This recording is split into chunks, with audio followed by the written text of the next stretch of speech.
আজকে আমি আলু ঘাটি রান্না করবো। আর এর জন্য কড়াইতে তেল দিয়ে দিলাম। তেলের ভিতরে মাছের মাথা আর লেজ দিয়ে দুপাশ আমি ভালো করে ভেজে নিয়েছি।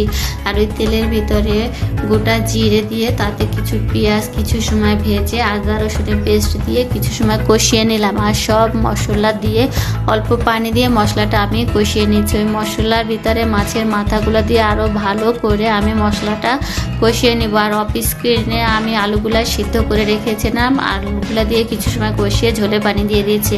আর তাতে কয়েকটা গোটা কাঁচামরিচ দিয়ে কিছু সময় জাল করে নিব। আর নামানোর কিছু সময় আগে একটু জিরা ভেজে গুঁড়া করে দিব। আর অন্যদিকে পেঁপে আর ডাল সিদ্ধ বসিয়ে দিয়েছি। আর তাতে বাগার দেওয়ার জন্য জিরা আর শুকনো লঙ্কা দিয়ে দিয়েছি। আর দেখুন আলু ঘাটির আজকে আমার ফাইনাল লুকটা। আমি তো আলু ঘাটি এভাবে রান্না করি, আপনারা কে কীভাবে রান্না করেন একটা কমেন্ট করে আমাকে জানাবেন। আর এদিকে দেখুন আমার পেঁপে তরকারিটাও প্রায় হয়ে গিয়েছে। অন্যদিকে আমি গরুর মাংস প্রেসার কুকারে বসিয়ে দিয়েছিলাম। আমার ভিডিওটি কেমন লাগলো একটা লাইক কমেন্ট শেয়ার করে দিবেন, আমার পাশে থাকবেন, অনেক অনেক বেশি সাপোর্ট করবেন। এদিকে গরুর মাংসটাও কষানো হয়ে গিয়েছে। আর আজকের ভিডিওটি এ পর্যন্ত। Bye bye.